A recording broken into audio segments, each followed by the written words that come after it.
La mythologie française regorge de contes de fées à propos de monstres sanguinaires, de dragons et de chevaliers héroïques, et parmi toutes ces légendes, l'histoire de la fée Mélusine reste aujourd'hui encore l'une des plus fascinantes et emblématiques du folklore français.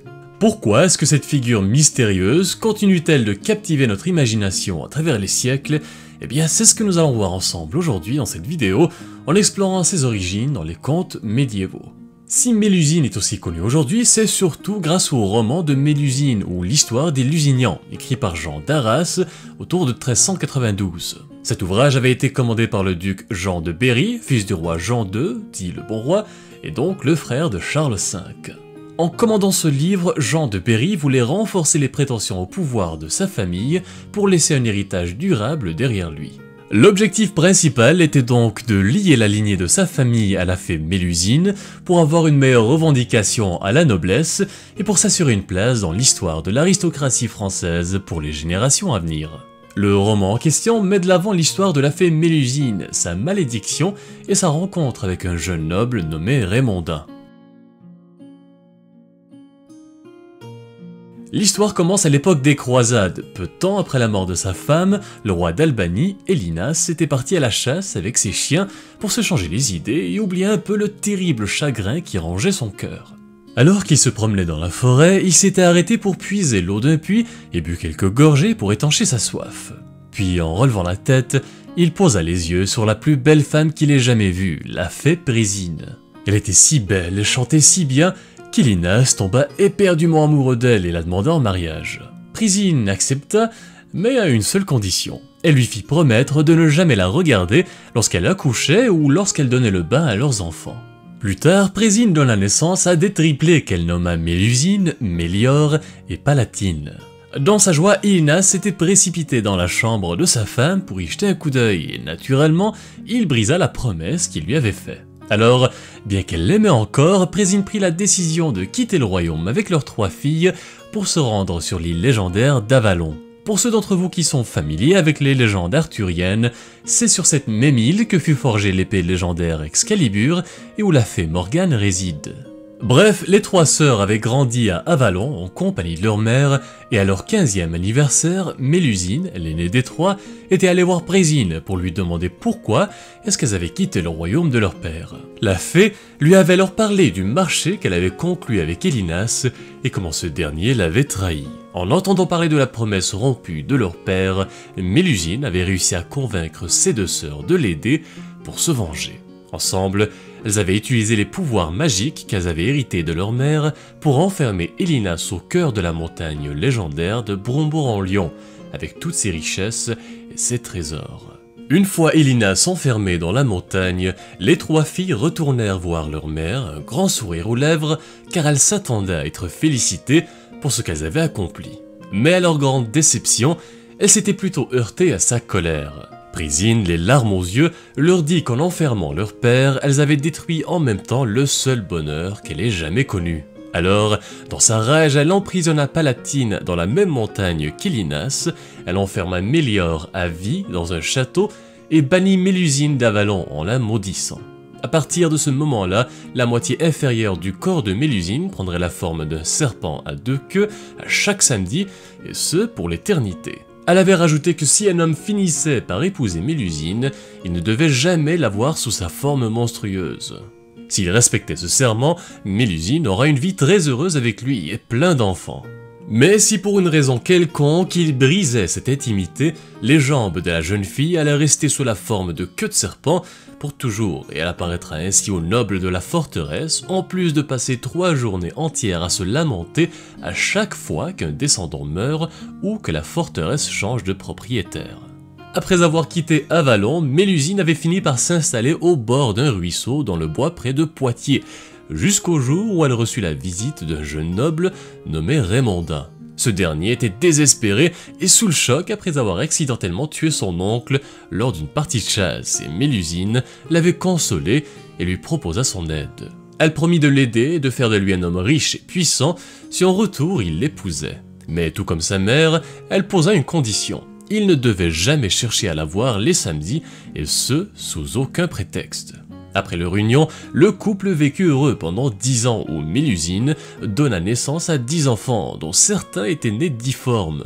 Puis un jour, la famille de Raymondin avait commencé à se demander pourquoi est-ce que Mélusine n'était jamais présente les samedis et pourquoi elle n'assistait jamais à la messe avec eux. Le frère de Raymondin, le comte de Forez, s'était moqué de la confiance aveugle que son frère avait envers Mélusine, et lui dit qu'elle lui cachait sans doute quelque chose, et Raymondin ne put s'empêcher de penser que sa femme lui était peut-être infidèle. Petit à petit, la curiosité avait eu raison de lui, et un samedi, il avait fini par céder à la tentation et brisa la promesse qu'il avait faite en jetant un coup d'œil dans la chambre où Mélusine se baignait. À partir de là, il existe deux versions différentes à cette histoire. Dans la première, Raymondin n'hésite pas à dénoncer sa femme et à la chasser du château. Et dans la deuxième version, il garde le secret pendant quelques temps, puis lorsque son fils Geoffroy est accusé d'avoir tué son frère Froment, il n'hésite pas à mettre la faute sur Mélusine en la traitant publiquement de très fausse serpente. Dans les deux cas, Mélusine, trahie et accablée, se transforme en dragon et quitte le château en poussant un cri déchirant. Depuis ce temps-là, la légende raconte qu'elle revient parfois pour rendre visite à ses enfants, pour les caresser quelque temps avant de reprendre la fuite. Fidèle à la prophétie de sa mère Présine, elle apparaît également à chaque fois que les biens des Lusignan changent de propriétaire ou qu'un membre de cette famille approche de la mort. Les origines de cette histoire sont incertaines. C'est vrai qu'elle gagne en popularité vers la fin du XIVe siècle, notamment grâce aux romans de Jean d'Arras et de Coudrette, mais ses racines sont probablement ancrées dans des légendes encore plus anciennes. L'histoire de Mélusine rappelle un peu les mythes archaïques sur les déesses de la terre, souvent associés à l'eau et à la fertilité, qui étaient très répandus à un certain temps. Donc on l'associe souvent aux nymphes, aux sirènes ou encore aux lamias. Puis il existe d'autres histoires qui auraient pu potentiellement servir d'inspiration pour la légende de Mélusine. Il y a par exemple l'histoire de la Dame du Manoir qu'on retrouve dans le livre des merveilles du monde de Jean de Mandeville. Le récit est à propos d'une femme noble transformée en dragon par la déesse de la chasse Diane. Elle était condamnée à réapparaître 3 fois par an sous sa forme monstrueuse et pour regagner sa forme humaine, un chevalier devait l'embrasser, faisant de ce dernier son époux et le souverain des îles où elle régnait. Une autre histoire, cette fois par l'historien grec Hérodote, fait référence au jour où le demi-dieu Héraclès rencontre une créature mi-femme, mi-serpent qui lui vole ses chevaux. Le héros finit par retrouver la femme, mais elle refuse de rendre les chevaux jusqu'à ce qu'il passe la nuit avec elle.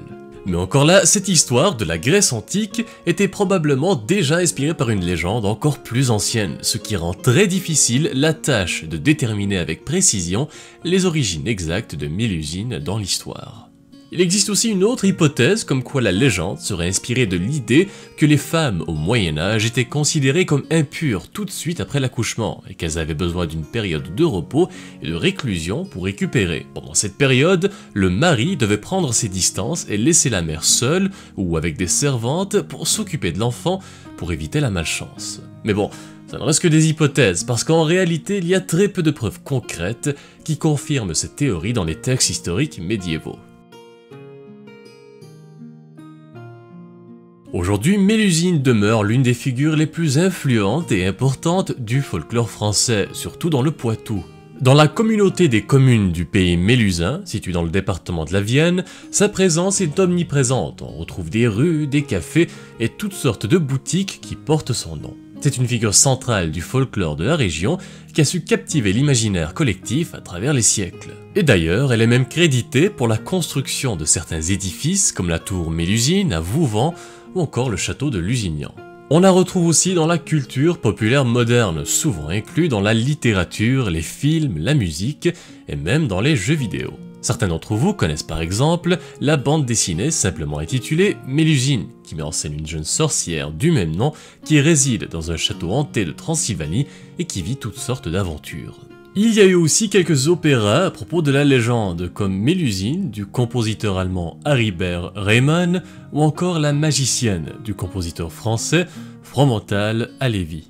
Mélusine est aussi une créature qui revient assez souvent dans les jeux Final Fantasy, où elle apparaît souvent sous la forme d'une femme entourée de serpents démoniaques.